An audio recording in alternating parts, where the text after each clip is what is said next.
हमारे चैनल पाक टाइम को लाइक करें, सब्सक्राइब करें और साथ ही बेल आइकन को प्रेस करें। आपको अपडेट्स मिलती रहेंगी। बिस्मिल्लाहिर्रहमानिर्रहीम। अस्सलाम वालेकुम नाज़रीन। एक्सपोज हुए चंद दिन ही गुजरे थे। जन्नत मिर्ज़ा और अलिशबा अंजुम की मजीद रंगीन तस्वीर वायरल, सोशल मीडिया पर तहलका मच गया। जी हाँ नाज़रीन, टिकटॉक स्टार जन्नत मिर्ज़ा और अलिशबा अंजुम अपने हालिया दुल्हन के फोटोशूट के लिए मशहूर हो रही हैं। उन्होंने अपने टिकटॉक वीडियोस पर और जिस तरह से दोनों कैमरों पर अपने तासुरात दिखाते हैं, इनकी वजह से ज़बरदस्त मकबूलियत और शोहरत हासिल की है।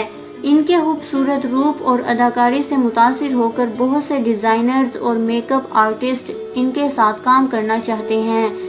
जन्नत मिर्ज़ा के साथ साथ इनकी बहन अलिशबा अंजुम भी बतौर मॉडल काम हासिल कर रही हैं। दोनों बहनों ने अपने दुल्हन के फोटो शूट की तस्वीर इंस्टाग्राम पर शेयर की। नाज़रीन, अगर आपको इनकी ये तस्वीर अच्छी लगी तो नीचे कमेंट्स में ज़रूर बताइएगा। हमारे चैनल को सब्सक्राइब करें, आपको लेटेस्ट अपडेट्स मिलती रहेंगी।